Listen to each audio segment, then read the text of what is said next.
ધ્રાંગધ્રાના દિલ્હી દરવાજા પાસે T20 world cup cricket match પર મોબાઈલ ફોન તથા લેપટોપ વડે સટ્ટો રમતા બે ઈસમોને ઝડપી પાડ્યા.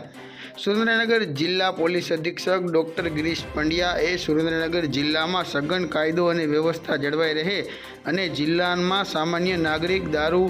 અને ક્રિકેટ મેચ, સટ્ટાનો જુગાર જેવી બંધીની સંપૂર્ણપણે દૂર રહે તે સારું ખાસ એક્શન પ્લાન બનાવી પ્રોહિબિશન જુગારની બંધીને સંપૂર્ણપણે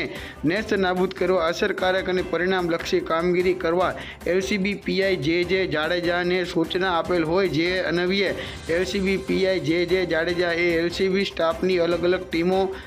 સુરેન્દ્રનગર જિલ્લામાં સઘન પેટ્રોલિંગ કરી ખાસ એક્શન પ્લાન હેઠળ પ્રોહિબિશન જુગારની બંધી સંપૂર્ણપણે નેસ્ત નાબૂદ થાય તે રીતે પરિણામલક્ષી કામગીરી કરવા સૂચના તથા માર્ગદર્શન આપતા એલસીબી સ્ટાફના police constable, head constable Parikshitsinh Zala, Dashrathbhai Gangar, parole furlough સ્કોડના હરદીપસિંહ ઝાલા સહિતનો staff Dhrangadhra city police station વિસ્તારમાં ખાસ પેટ્રોલિંગમાં હોય તે દરમિયાન ચોક્કસ બાતમી હકીકત મેળવી ધ્રાંગધ્રાના દિલ્હી દરવાજા પાસે બે ઈસમો હાલ T20